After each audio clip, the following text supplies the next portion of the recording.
Swastiastu pemirsa Bali TV, kembali saya Winata menjumpai Anda dalam program Bali Post Talk ya. Dan kali ini kita coba mengulas sedikit dari dunia ekonomi bisnis berkaitan dengan properti di Bali. Dan kita akan mewawancarai Ketua DPD REI Bali, Real Estate Indonesia untuk daerah Bali, Bapak Gede Suwarita. Kita sapa langsung. Om Swastiastu Pak Di.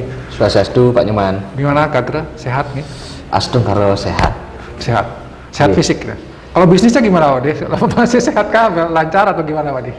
Kalau bisnis gitu. Karena kita di Bali erat kaitannya dengan pariwisata, hampir sama dengan bisnis-bisnis yang lainnya mengalami penurunan, itu pasti. Ya. Kepastian menurunnya sangat jauh menurun, signifikan sekali atau seperti apa? Ya kalau dicatatkan ini hampir setahun ini ya kita mau sudah mulai kan turun cepat atau sudah mulai pergerakan naik atau seperti apa kondisinya? Kalau era pandemi ini memang sudah setahun, ini hampir sudah setahun ya, kalau salah sekitar 11 bulanan ya. Dampaknya terasa di Bali. Memang di awal-awal pandemi itu sekitar 5 bulanan itu keras kita mengalami penurunan.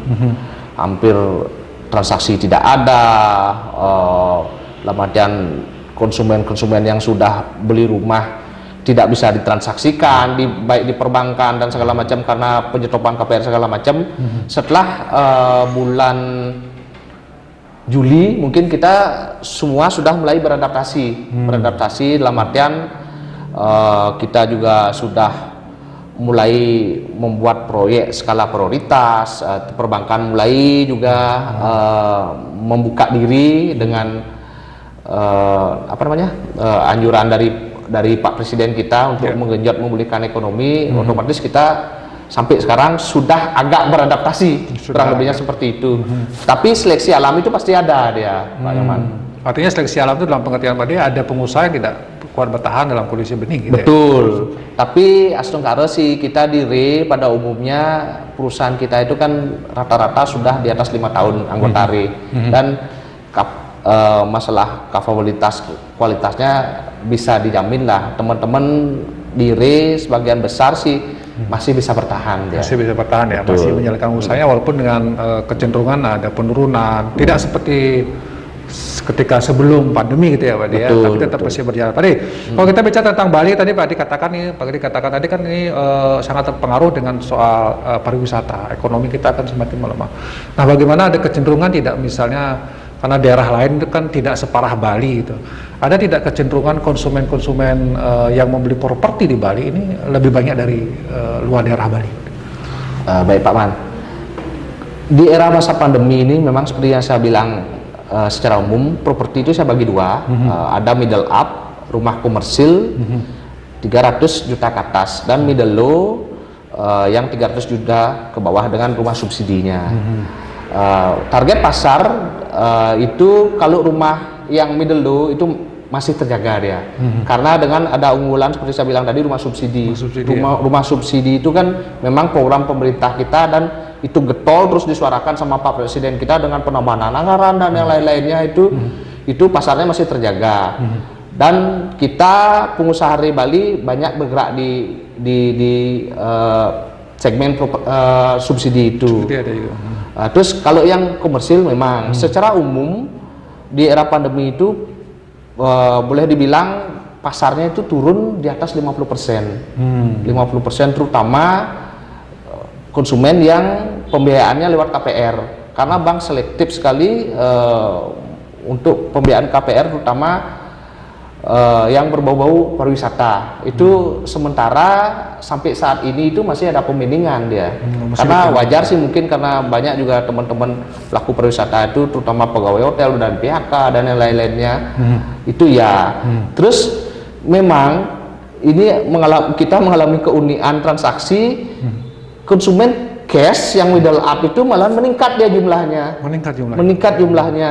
Dan seperti Pak Man bilang itu banyak memang dari teman-teman dari luar Bali, Jakarta, Surabaya itu kalau boleh dibilang banyak berburu properti di masa pandemi ini, mungkin karena cari program diskonnya mungkin kurang lebihnya seperti itu. Ya, apa karena di Bali tadi ada diskon-diskon juga Pak? Betul, ada diskon-diskon, kemudian mungkin lebih murah ya kondisinya kalau dengan ada diskon tadi itu. Sebenarnya secara umum kan harga properti itu tidak pernah turun, beda dengan harga mobil dan barang-barang yang lainnya. Cuman di situasi seperti ini kan banyak teman-teman properti atau owner-owner properti itu dia mempertahankan hidup atau memperpanjang napasnya. Mungkin seperti saya bilang tadi, banyak membuat program diskon dan lain-lain. Mungkin ada yang terkendala di bank juga, dalam artian sudah tidak bisa bayar di bank segala macam, ketimbang dia ambil alih sama bank, akhirnya dilepaslah dengan harga yang relatif murah. Dan itu banyak dikejar, terutama kalau saya lihat properti-properti yang di atas 2 miliar itu harganya, seperti villa, mungkin hotel-hotel segala macam, itu banyak sekali transaksinya di era pandemi ini di Bali. Dan banyak yang cash gitu ya. Betul. Cash ya, karena memang kalau dari bank kondisi gini, bank sebenarnya dalam tanda kutip menyetop sebenarnya Pak dia untuk KPR ini, untuk kemudian sektor pariwisata itu. Kalau secara umum mungkin aturannya mereka tidak menyetop, cuman menseleksi lagi, betul, menseleksi. Karena bank menyetop kredit kan tidak boleh, tapi diseleksi dengan persyaratan inilah itulah, dan itu kalau boleh dibilang secara umum kita sudah mencari konsumen itu susah. Terus diseleksi seperti itu lagi, akhirnya seperti yang saya bilang ya, akhirnya banyak juga teman-teman akhirnya agak putus asa dia masalah pembiayaan yang kurang lebih seperti itu. Pak Ade tadi melanjutkan yang tadi memang tapi tidak ada aturan ya Pak Ade, misalnya ada orang dari luar misalnya dibatasi kepemilikan propertinya dibeli, nggak ada ya Pak Ade? Kalau sementara di luar kepemilikan asing kita bebas ya. Dalam artian yang penting mempunyai KTP NKRI itu dimanapun kita bisa transaksi dari Sabang sampai Merauke, termasuk tidak terkecuali di Bali. Bali ya. Betul. Nah, kalau menurut Pak Gede kira-kira penyebab dari mungkin banyak juga kawan-kawan atau warga luar Bali yang dari Jakarta, Surabaya yang beli properti di Bali itu selain karena diskon, apakah karena mereka dampak ekonominya tidak separah Bali, atau mereka masih punya kemampuan ekonomi yang cukup? Kalau menurut Pak Di? Baik Pak Man, seperti yang memang ada beberapa faktor mempengaruhi teman-teman ngambil properti di Bali, karena satu, Bali ini kan selain destinasi pariwisata, Bali ini juga destinasi untuk membeli properti, karena memang secara gimana ya, emosional dan segala macam, orang luar Bali memiliki properti di Bali itu memang something spesial. Itu satu. Terus yang kedua, memang Bali ini kan kalau boleh dibilang terdampak yang paling besar masalah pandemi ini, di mana sampai kemarin dirilis itu Bali itu sektor pertumbuhan ekonominya kan sampai minus 12% hampir, itu memang sangat parah sekali dengan yang lainnya. Terus yang kedua, mohon maaf, yang ketiga mungkin seperti bilang tadi, karena gimana namanya, teman-teman segala macam masih bebas dia segala macam, ini kan Bali ini kita welcome sekali dengan orang luar, karena budaya keterbukaan kita bidang pariwisata itu mungkin disenangi sama teman-teman di luar. Jadi nyaman lah tinggal di Bali gitu ya. Jadi punya properti di Bali ada nilai lebih, dan di masa pandemi ini memang ada kecenderungan katakanlah banyak pengusaha properti yang butuh dana segar gitu ya Pak Di, sehingga itu dijual. Baik Pak Di, kalau kita lihat next ke depan gitu dalam kondisi seperti ini, seberapa lama para pengusaha bisa bertahan, pengusaha properti terutama ya, karena kondisi ekonomi kita, pariwisata kita belum tahu kapan akan bangkit Pak Di. Sejauh mana ya, setahun lagi kuat kira-kira kawan-kawan di area ini? Kalau seperti saya bilang di awal, seleksi alam itu pasti ada.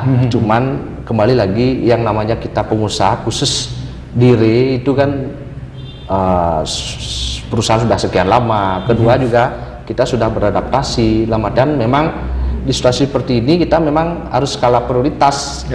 Proyek segmen mana yang bisa kita ambil, dan masalah efisiensi segala macamnya. Dan saya lihat memang secara umum properti itu kan diprediksi 1 tahun ini mungkin baru akan balik segala macamnya. Tapi segmen-segmen terutama seperti saya bilang masalah middle low, rumah subsidi segala macam itu masih terjaga kok. Cuma memang khusus untuk rumah subsidi sekarang untuk pengadaan perumahannya itu sangat diseleksi sekali sama pemerintah melalui PUPera dan Dirjen PDPPP-nya, kurang lebihnya seperti itu dia gitu. Jadi harus lebih ada aturan lebih ketat gitu ya Pak. Betul. Karena mungkin wajar juga rumah subsidi itu kan memang disubsidi sama pemerintah. Lalu mungkin saya ulas sedikit rumah subsidi itu. Kita di Bali rumah subsidi itu harganya ditentukan 168 juta dengan kemudahan satu bunganya untuk konsumen itu user cuma 5% per tahun. Terus yang kedua uang mukanya cuma 1%. Yang ketiga itu banyak masalah dapat insentif pajak, free pajak PPN, PPH cuma bayar 1%. Otomatis di dalam pelaksanaannya itu lamatan untuk masyarakat MBR atau masyarakat berpenghasilan rendah itu memang diseleksi sekali. Sekarang 2021 itu ada 3 pengamannya, aplikasi pengamannya. Satu si Kumbang namanya, untuk kumpulan pengembang. Kedua si Kaset, aplikasi untuk pengaman KPR konsumen. Yang ketiga Speduk yang terbaru itu aplikasi untuk peninjauan konstruksi. Kurang lebihnya seperti itu. Jadi pengembang dengan konsumen yang pengembang yang membuat rumah subsidi, konsumen yang membeli rumah subsidi itu memang diseleksi sekali dan itu tepat sasaran, kurang lebihnya seperti itu. Jadi memang lebih ketat, tapi ditujukan supaya lebih aman ya, konsumen aman, kontraktor juga aman ya. Betul. Jadi memang ada ke depan yang masih bisa menjaga optimisme ketika middle up-nya ini pasarnya agak terengah-engah, middle low ini ya Pak ya, yang rumah bersubsidi akan digenjot oleh kawan-kawan Rai. Betul, makanya untuk tahun ini kita di RE kan saya mungkin pasang target yang agak besar. Tahun 2021 kita RE Bali memasang target 5.000 untuk 5.000 unit untuk rumah subsidi. Karena sebenarnya kita per tahun itu kan ada target sekitar 3.000-an. Kemarin di masa pandemi 2020 itu kita hanya bisa realisasi setengahnya. Harapan kita di 2021 ini rebound dan kita gabung targetnya, makanya 5.000 unit rumah. Karena di Bali backlog untuk rumah subsidi itu 15.000 dia. 15.000. Otomatis saya lihat antara supply dengan demand-nya itu masih sangat terjaga. Demand-nya masih jauh di atas supply dia. Jadi kalau kita backlog tadi itu adalah demand-nya Pak ya? Betul. 15.000? Betul, 15.000. Tapi yang targetnya 5.000? Jauh ya? Targetnya masih 5.000. Makanya saya bilang masih realita. Cuman memang rumah subsidi di Bali itu kan hanya beberapa kabupaten yang bisa jalanin. Tabanan, Jemberane, Buleleng, Karangasem dan Klungkung. Kemudian pasar nggak ada ya? Betul, karena 5 daerah ini masih lamatan bisa layak karena dari segi harga tanah segala macamnya seperti saya bilang kan ditentuin harganya cuma 168. Kalau daerah Badung, Gianyar, Denpasar itu sudah tidak mungkin ya karena harga tanah yang tinggi. Jadi itu yang oke Pak, oke deh, karena ini sudah di akhir talkshow kita kali ini, Pak Gede mungkin punya himbauan kepada pemerintah, kemudian yang kedua kepada masyarakat konsumen di masa seperti ini dalam bidang properti, apa yang Pak Gede ingin sampaikan? Baik, pemirsa Bali TV, saya sedikit ada pengharapan khusus untuk pemerintah ya, mudah-mudahan PPKN ini segera berakhir dan kita mulai bisa hidup dengan new normal lah, apalagi vaksin ini kan sudah diedarkan di masyarakat segala macamnya. Dengan vaksin diedarkan, mungkin harapan terakhir bandara internasional itu bisa dibuka karena seperti saya bilang tadi kan kita tergantung sekali sama sektor pariwisata. Terus untuk customer atau konsumen mungkin sekarang lah waktunya membeli properti. Karena properti ini lagi banyak-banyaknya program diskon seperti dibilang tadi. Banyak teman-teman owner properti itu untuk bertahan hidup segala macamnya itu banyak ngasih program diskon. Cuman memang dalam membeli properti itu dalam artian konsumen juga lebih selektif, terutama untuk rumah subsidi. Dalam artian itu tetap sebelum membeli properti itu menanyakan legalitas pengembang, legalitas proyek itu mutlak dan itu hak konsumen biar tidak terjadi kejadian-kejadian yang dulu seperti ada penipuan-penipuan yang lain masalah konsumen rumah subsidi, kurang lebih seperti itu Pak. Baik, harus berhati-hati tetap ya. Betul. Waktu yang tepat untuk membeli properti ya, kalau Anda punya uang itu masalah. Tapi kalau rumah bersubsidi hati-hati dengan pengembang, harus Anda pastikan, yakinkan betul bahwa ini memang aman gitu ya, jangan sampai kita sudah bayar DP, sudah bayar cicilan sekian kali tapi ternyata rumahnya nggak ada, merugikan kita semua. Tapi satu catatan penting kita dari dialog kita hari ini, talkshow kita hari ini, bagaimana pandemi itu sangat berpengaruh terhadap segala sektor termasuk juga properti. Namun ada kabar juga bagaimana ternyata di masa pandemi ini banyak yang berburu properti dari daerah luar, misalnya datang ke Bali karena diskon harga yang cukup menggiurkan, kondisi ekonomi di sana lebih baik daripada di sini. Tentu ini menjadi catatan penting kita juga. Nah, tadi Ruang Bisnis Budi menjadi harapan dari kawan-kawan di RE untuk bisa dikembangkan, dan pemerintah mudah-mudahan menghasilkan kebijakan yang bisa mendukung ekonomi ya Pak Gede ya, dan sehingga ekonomi bisa berputar, properti bisa kembali bangkit seperti sedia kala. Demikian dialog kita hari ini. Saya ucapkan terima kasih atas perhatiannya. Saya tutup dengan Pramu Santi. Om Santi, Santi Om. Terima kasih, sampai jumpa.